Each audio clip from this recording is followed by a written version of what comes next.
The system had no name in current star charts, only a designation, a string of numbers assigned by a consortium survey team 400 years ago, updated once when a follow-up probe confirmed the same thing the first probe had found.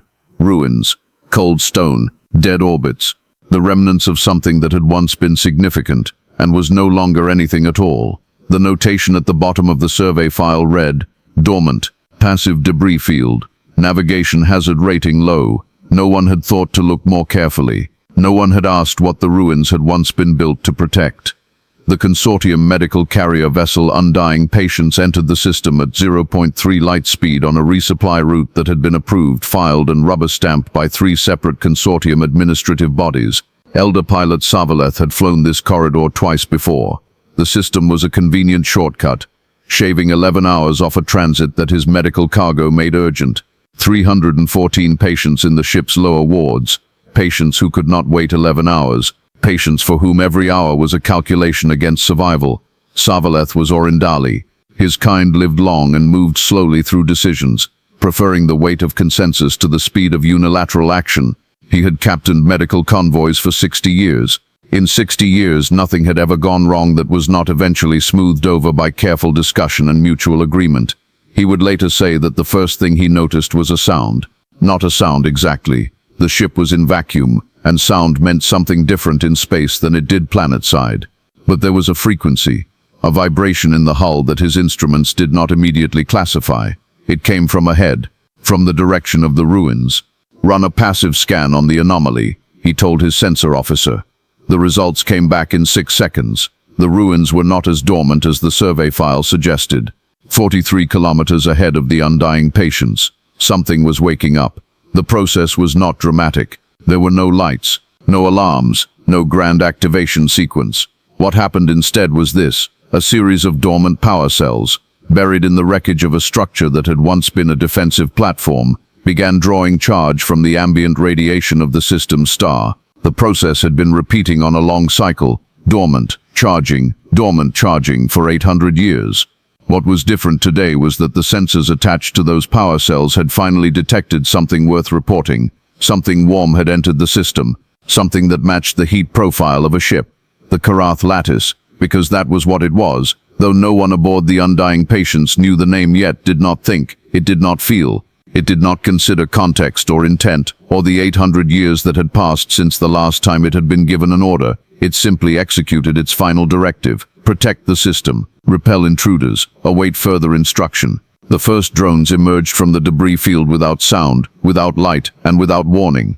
Elder pilot Savaleth had time to count them before the tactical assessment system gave up trying to count them for him. 40, 60, 90. The sensor display kept updating. They were not large. Each drone was roughly the size of a small transport shuttle, angular, dark, built with the brutal efficiency of something that had never been intended to look like anything other than what it was: a weapon. They moved in formation with the kind of precision that no living crew could maintain, because no living crew was maintaining it. They moved as a single distributed mind with 100 bodies and one simple purpose. "Full stop," Savaleth ordered, and his voice was very quiet. "All stop now." The Undying Patience halted relative to the system's gravity well. Behind it, the 2 escort vessels, the Careful Hand and the Steadfast, followed suit. The drones stopped as well. They held position at exactly 43 kilometers, as if they were waiting to open a hailing channel, Savaleth said. His communications officer, a young Peluvian named Yamara Osk, who had originally boarded as the convoy's chief medical officer and was now sitting at a secondary bridge station because the communications officer had been taken to the medical bay with a fever 2 days prior, looked up from her console with wide amber eyes. "Channel open, Elder pilot." "Unidentified vessel," Savaleth said. "This is the consortium medical carrier Undying Patience on a registered humanitarian transit.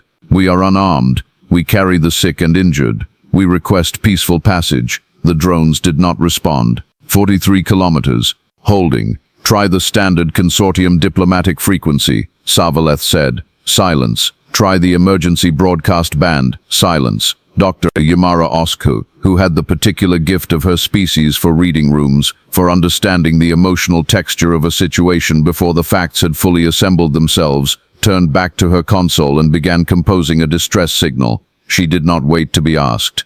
The elder pilot noticed this and felt something cold move through him. When the medical officer started preparing contingencies before the commander had acknowledged there was a crisis, the crisis was real. Commander Rashett was Duvari, and the Duvari were not known for patience. They were known for straight lines, in their architecture, in their reasoning, and in their solutions. Rashett commanded the escort vessel Steadfast, and he arrived on the shared tactical channel within seconds of the drones appearing. "Elder pilot," he said, and his voice carried the particular weight of a man who had already decided what the answer was. "These are salvage drones, automated mining equipment, left behind by whoever built those ruins. We should push through them, establish that we are not a threat to any resource site, and continue our transit." "They are not carrying mining equipment," said the convoy's archivist, Then, from his station aboard the Undying Patience. Then was older than Savaleth, which for an Orindali meant something significant. His voice was careful in the way of someone who had spent a century learning that careless words caused damage. "The weapons arrays on those units are consistent with military interdiction platforms. This is not mining equipment, Commander." "Then we hail the nearest consortium military station," Rashett said. "The nearest station is 9 hours at emergency speed," Dr. Osk said quietly. "The patients in the lower wards." "The patients will have to wait," Rashett said. There was a pause. It was the kind of pause that happened when everyone in a room knew that a statement was technically true and completely wrong at the same time. "Some of them cannot wait 9 hours, Dr. Osk said. Her voice did not rise. It simply carried the fact plainly, the way a physician carries difficult facts without judgment but without softening. The drones held position, 43 kilometers. Junior technician Brick Solar was in the engine compartment of the Undying Patience when the drones appeared, running routine maintenance on the thermal regulators. He was 23 years old, Peluvian, and had been on his first deep space posting for 4 months. He was the sort of young engineer who noticed things not because he was looking for them, but because his mind organized itself around patterns, and patterns that broke themselves stood out to him the way a wrong note stands out to a musician. He noticed, before anyone on the bridge noticed, that the drones were not moving randomly within their formation. They were drifting slightly, incrementally toward the warmest point of the convoy. Brix put down his tool and stared at his thermal readouts for a long moment. Then he opened a channel to the bridge. "Elder pilot, this is Technician Solar, engine compartment. I think I understand what those drones are looking for." Savaleth's voice came back immediately. "Speak. They're tracking heat, thermal signatures. I've been watching their drift pattern for the last few minutes. They're not targeting our hull shape or our transponder signals. They're targeting the warmest point of each ship. Right now, that's our medical ward. The life support systems down here run about 12 degrees above standard operating temperature because of the patients, because of the treatment equipment. Silence on the channel. They're not seeing us as ships," Brix continued, and he could hear his own voice working through the logic as he spoke it. "They're seeing us as heat sources, something warm in a cold system. And I think," he hesitated, because the conclusion felt too large. "I think whatever these things were programmed to do, they were programmed to do it to whatever was warmest." Savaleth did not respond immediately. When he did, his voice was steady and careful. "Can we reduce our thermal signature? We'd have to shut down life support in the medical ward." Another silence. A different kind of silence. "Thank you, Technician Solar. Stay at your post."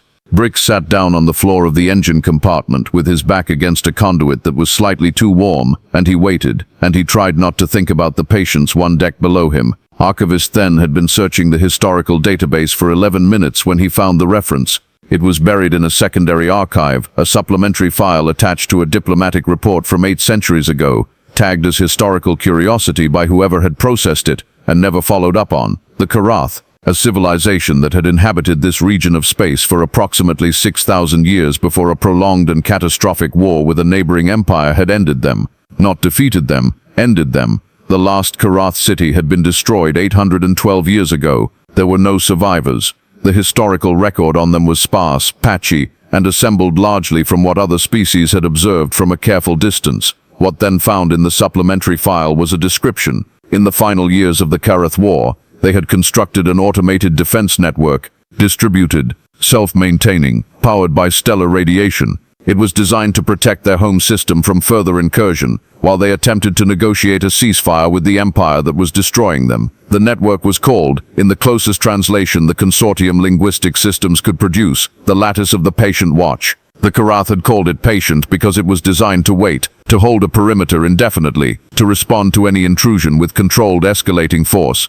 To do all of this without ever requiring another order from its creators, because toward the end the Karath had understood that there might not be anyone left to give orders. They had been correct. The Lattice had been waiting for 800 years, then read the entry twice. Then he read the final line of the supplementary file. Note: a formal deactivation protocol was transmitted to Consortium archival offices during the final Karath diplomatic mission, 812 years ago. Receipt confirmed. See cross-reference file KD0091 HFY. Then went to find file KD0091 HFY. The search returned an error message. File not found. This record may have been lost during the third archive reorganization 431 years ago. Then sat very still for a moment. Then he opened a channel to the Elder Pilot. I know what these are, he said, and I know what they want. The difficulty is that we received the key to stop them 800 years ago, and we lost it. The distress signal had been transmitting for 22 minutes when the crestfall appeared on the long-range sensors. It arrived from the outer system, moving at a speed that was comfortable rather than urgent, the particular pace of a ship that had heard a distress call and was approaching with curiosity rather than alarm.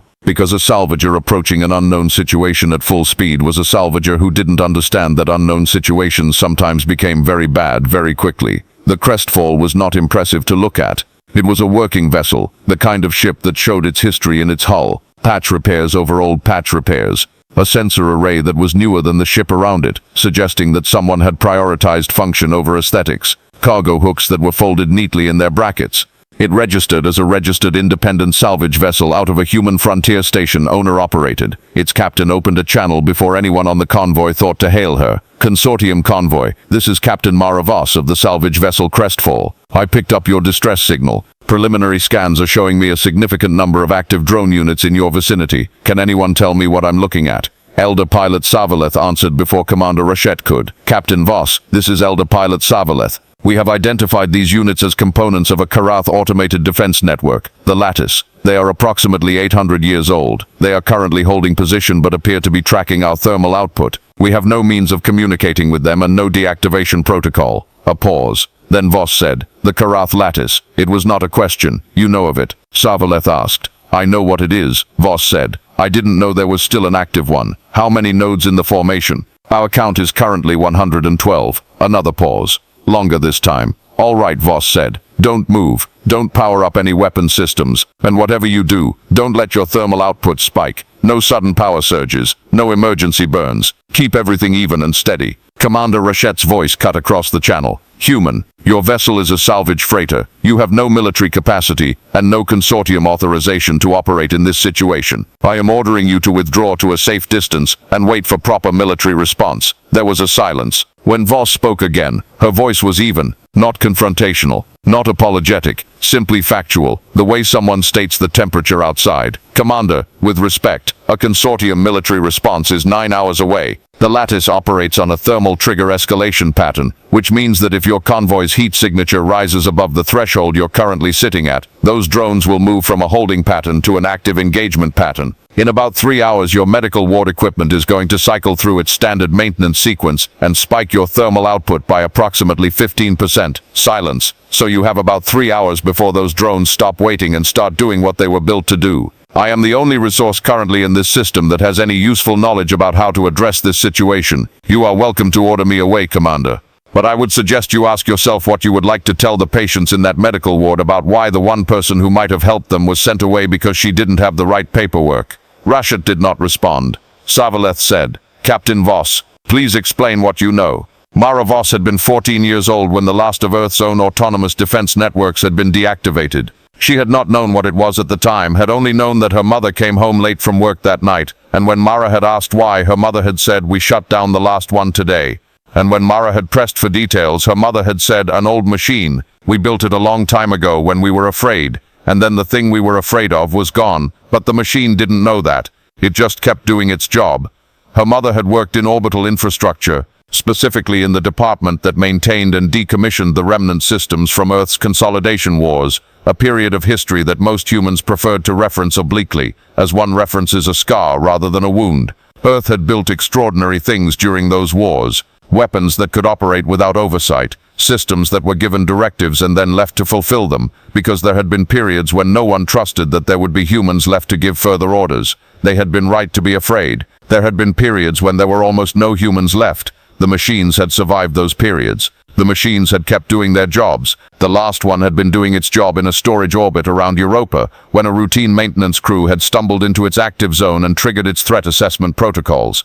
2 crew members had died before the network had been located, identified and shut down with the last surviving copy of its original command codes. Mara Voss had grown up in the institutional memory of that aftermath. She had grown up understanding what old machines did when they were given a job and left alone for too long. She had become a salvager because she understood ruins. She understood what they left behind. She had not expected to need that understanding today. But she had learned, somewhere in the years between 14 and now, that useful knowledge had a way of becoming necessary at unexpected moments.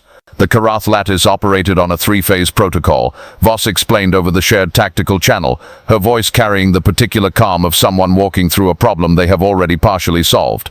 Observation, interdiction, elimination. Right now you are in the observation phase.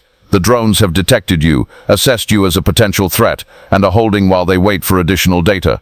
The trigger for escalation to interdiction is a thermal spike above their baseline reading of your convoy, and elimination. Archivist then asked, elimination is triggered when an interdicted target attempts to flee or fight back. The lattice was designed to defeat opponents who understood conventional warfare. The Karath knew that anyone trying to take their system would respond to interdiction the way militaries respond with engines and weapons. So they built the lattice to treat both of those responses as confirmation of hostile intent. Then we are trapped, Rashette said. We cannot run. We cannot fight. We cannot stay. You can stay for approximately 3 more hours, Voss said. Which is what I need. Need for what? To reach the core node. There was a moment of silence that had a particular texture, the texture of multiple beings simultaneously registering a statement that seemed to contradict the laws of physics. The lattice will destroy any ship that attempts to approach its core infrastructure, Then said carefully. Yes, Voss agreed. It would destroy a ship. But the lattice tracks thermal signatures. The Crestfall is a salvage vessel. I can run cold. Emergency power only. No active drives, no weapons, no active sensors. I'll go in on passive drift. Minimal heat output. If I cut my thermal signature low enough, the lattice's targeting systems may not classify me as a vessel at all. May not, Rashid said. May not. Voss confirmed. That is accurate. You are proposing to drift through a field of 112 active military drone units on the hope that they will not notice you. I'm proposing to drift through them on the understanding that these systems have been running autonomously for 800 years without maintenance or calibration updates. Their sensor resolution has degraded. They were calibrated to track Karath-era ships, which ran significantly warmer than modern vessels. If I can get my heat signature below the threshold they were originally calibrated to register. You are still guessing, Rashid said. Yes, Voss said, I am. Another silence. Dr. Yamara Osk's voice came over the channel very quietly. I have 47 patients in critical condition in this ward. If the lattice escalates to elimination protocol, none of them will survive. None of us will survive. Captain Voss, what is your honest assessment of your chance of success? Voss considered the question for a moment. Reasonable, she said. The lattice is old. I'm small. If I'm careful, I think I can make it to the core node. And if you reach the core node, then I can attempt to transmit a shutdown command. Do you have a shutdown command? Voss was quiet for a moment. I know what format it would need to take. I know enough about Karath communication protocols from previous salvage work to construct something plausible. Whether the lattice accepts it. She stopped. That part I'm less certain about. But you're going anyway, Savaleth said. I'm going anyway, Voss confirmed, and there was nothing heroic in the way she said it, no performance, no declaration. It was simply the statement of someone who had assessed the options and identified the one that gave the best outcome for the most people, and had decided that was the one she would pursue. Then go, said Savaleth. Rashid said nothing, which was, given the circumstances, a kind of answer. The Crestfall went cold. One by one, Voss shut down every system that generated heat. Active drives, offline. Weapons there were none worth mentioning, but offline regardless. Navigation, passive only. Communications, minimal carrier signal, enough to maintain the channel with the convoy without generating a detectable thermal bloom. Life support, reduced to the minimum required to keep the cabin temperature at a level she could function in, which was cold enough that her breath fogged in front of her face and her fingers moved more slowly than she would have liked. The Crestfall drifted. The drones did not move. She had mapped their patrol pattern over the preceding 20 minutes. There was a patrol pattern, slow and cycling, the way a sleeping guard might shift weight without fully waking. The pattern had gaps, small ones, measured in seconds rather than minutes, but gaps nevertheless. She had calculated the gap that suited her best, a 60-degree arc on the leading edge of the formation, where two drone units' patrol paths created a window of approximately 8 seconds in which neither would be oriented toward her approach vector. 8 seconds. She had worked with smaller windows. The crestfall moved through the gap with its engines silent, carried by nothing but the gentle residual force of its last calculated burn, a burn she had made far enough from the formation that the lattice's degraded sensors had not registered it as an approach. She was drifting the way debris drifts, patient, aimless-looking. The drones continued their slow cycles. She passed through the gap, and then she was inside the formation. The core node was not what she had expected. She had expected a fortress, a weapons platform, something that looked like the heart of a war machine. What she found at the center of the drone formation was a structure the size of a small station, and it was broadcasting, not to her, not in any direction she could intercept directly, broadcasting on a frequency that had been set 800 years ago and had been repeating ever since, into empty space, waiting for someone to receive it. Voss pulled up her analysis software and ran the signal through every translation matrix she carried. The signal was in Karath. Specifically, it was in the formal diplomatic language of the late Karath era, a register that then, when she forwarded him the raw data with trembling fingers and a careful request to please analyze this as quickly as possible, identified as the language used in official surrender and peace communications, then was quiet for a very long time. Then he said, his voice stripped of everything except the bare fact, "Captain Voss, the core node is not issuing combat directives. It is asking for help." The channel went very still. "It is broadcasting the Karath formal request for ceasefire negotiation," then continued slowly, as if the words were arriving faster than he could process them. "This signal has been transmitting for 800 years. The Karath, they were trying to end the war. They built the lattice to hold the perimeter while they negotiated, and they transmitted the ceasefire request, along with the lattice deactivation protocol, to the consortium, because the consortium was the nearest neutral party. They were asking for help facilitating the peace talks. They were asking us to help them turn off the machine that was protecting them, as a gesture of good faith." Silence. "We received it," Then said. "We received it, and we filed it, and we lost it, and we never responded." And the Karath, his voice stopped. He seemed to be looking at something very far away. The Karath were destroyed before anyone came, and the lattice kept broadcasting, because its directive was to hold the perimeter until the ceasefire was confirmed, and the ceasefire was never confirmed, and so it held. 800 years, 112 drones, executing their purpose without question, without rest, without any possibility of knowing that the people who had built them and the people they had been built to protect were gone, executing their directive the only way they knew how. Protect the system, repel intruders, await further instruction. Dr. Osk was the first to speak. Her voice was very soft. "They were trying to stop the war," she said, "and we never answered. No one responded to that. There was nothing to say to it." Voss was still drifting inside the drone formation. The crestfall was very cold. Her hands were very cold. She stared at the core node's broadcast signal on her analysis screen, and tried to think through what it meant for what came next. "Archivist then," she said, "you said the Karath sent the deactivation protocol along with the ceasefire request, and you said the file was lost." "The primary file," Then said. "Yes, was it the only copy?"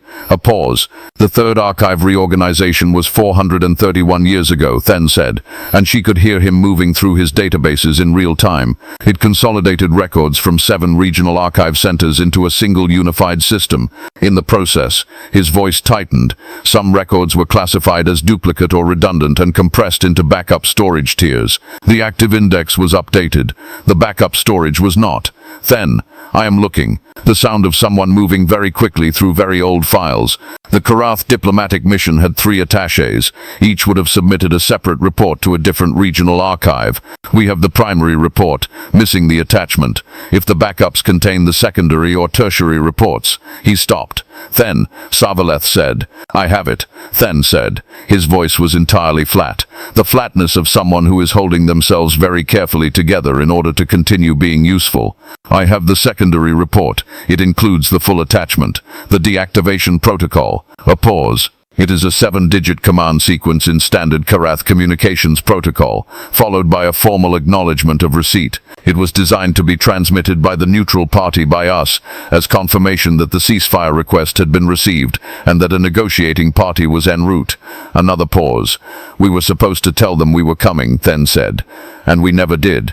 And they kept waiting. Mara Voss held her position inside the drone formation and looked at the core node's broadcast antenna and thought about her mother coming home late.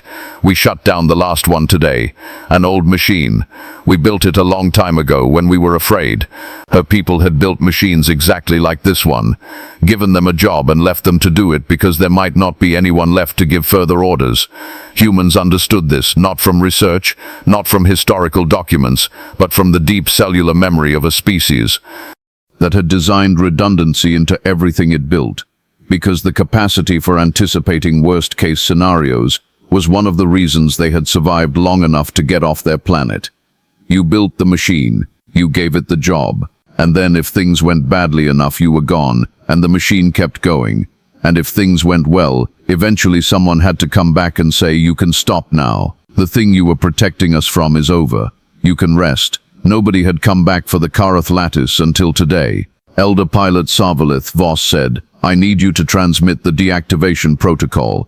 From us, from you. It has to come from the consortium. That's who the Karath sent the ceasefire request to. The lattice is waiting for confirmation from the neutral party, from the consortium, from your people. She looked at the core node. It was always waiting for you. A very long silence. Then Sarvalith said, Archivist then, prepare the transmission. The deactivation signal left the undying patients on a frequency that had not been used in 800 years. Voss watched the core node's antenna from her position inside the formation. She watched the broadcast signal that had been repeating for 8 centuries, the patient-precise call for help from a people who were already gone before the call was sent. And she watched it continue for 4 seconds after the deactivation transmission was received. 5 seconds. 6. She had a moment of cold certainty that the protocol had degraded beyond recognition, that the lattice's 800-year-old systems could no longer pass the format, that she had come all this way, into the heart of a weapon that did not know it was a memorial, and it was not going to work. On the 7th second, the core node went quiet. The broadcast stopped. For the first time in 800 years, the frequency was silent. Voss watched the drone formation on her thermal scan. She watched the patrol cycle slow, watched the power signatures drop, watched 112 units, each carrying the last directive of a dead civilization, power down in a cascade that moved through the formation like a wave, like something exhaling. The last drone went dark 43 seconds later. The system was silent. Doctor 43 seconds later. The system was silent. OSC transmitted the medical emergency update to the receiving station 3 hours ahead of their original schedule. The undying patients had resumed course the moment the formation had cleared. Carefully, slowly, watching the sensor readings with the particular attention of people who had learned to distrust dormant readings. But the drones did not wake again. Elder Pilot Sarvalith brought the convoy into the clear space of the far system boundary and stopped. He had been flying for 60 years. He needed a moment. He opened a channel to the crestfall, which had powered up again and was running warm and visible in the space beside the convoy. Captain Voss, he said. Elder Pilot, how did you know about the Karath lattice? Voss took a moment to answer. I did a salvage job in a neighboring system about 6 years ago. Found a destroyed drone unit in the debris field of an old battle site. I spent a few months trying to identify it. The architecture was unusual. Eventually traced it back to Karath records. It was marked as a decommissioned unit from an incomplete lattice installation. They had started building one in that system but had to abandon the project when the war accelerated. A pause. I reported it to the Consortium Regional Historical Office. Sarvalith was quiet for a moment. Did they respond? They filed it under passive historical survey interest, Voss said, and apparently didn't cross-reference it against the system designation I flagged as having potentially active infrastructure. Another silence. The kind of silence that contains a great deal of information. We have a great deal to answer for, Sarvalith said. Not to Voss specifically, to the air. Your people received a message from a dying civilization, Voss said, and the message got lost in a filing system. That's not malice. That's administration. The Karath deserved better than administration, but I don't think you can spend too much time in the guilt of it. because what matters now is that there might be other lattice installations in other systems marked as dormant ruins. And you now have the deactivation protocol. She paused. What you do with that is the answer to what you owe them. Commander Rachette filed a formal commendation through the consortium military structure. He did it without announcing it to anyone, which was either characteristic pride or genuine embarrassment, and no one who knew Rachette could fully determine which. Archivist then spent the remaining transit time cross-referencing every record tagged with Karath diplomatic mission references against backup storage indices from the Third Archive reorganization. By the time the convoy reached its destination, he had submitted a preliminary report recommending an emergency audit of all compressed historical backup files.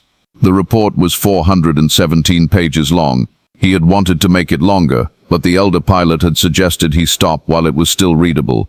Dr. Osk wrote a personal log entry about the Karath that she never published and never deleted. She simply kept it, the way one keeps certain things, not as a useful document but as a reminder of weight. Brick Solar, technician, was later asked to describe the events of that day at a consortium engineering symposium. He talked for 40 minutes about thermal tracking and sensor degradation in autonomous systems. He received an award. He found this deeply uncomfortable and said so in his acceptance remarks, which became, among a certain subset of engineers, something of a famous speech. Mara Voss declined the formal consortium honor that was offered to her through 3 separate administrative channels over the following 4 months. She declined all 3 times. The 4th time the request came, it was accompanied by a personal message from Elder Pilot Savaleth, and she read the message twice before she responded. "You came when no one asked you to," he wrote. "The least the galaxy can do is acknowledge it."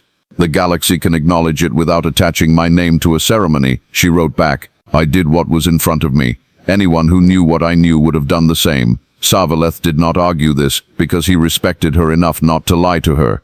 Not everyone who knew what she knew would have flown cold into the center of a 100-year-old weapons formation on the chance that its sensor resolution had degraded enough to miss her, but he did not send her the honor. He sent her instead the complete Karath diplomatic archives, the full recovered record, assembled by Then from 17 regional backup sources over the following year. Everything that could be found of what the Karath had been, their poetry, their architecture, their philosophy of patient defense, which they had expressed in their final years as a belief that the best weapon was one that gave its target as much time as possible to choose peace. "We thought you should have this," Savaleth wrote. "You knew them before the rest of us remembered to look." Voss received the archive while she was working salvage in an outer system. She read it over the course of 3 weeks, in the quiet between jobs, in the particular piece of deep space where the stars were close and everything else was far away. She read about a civilization that had tried to stop their own destruction, and had sent a message asking for help and had died before anyone answered. She thought about her mother, an old machine.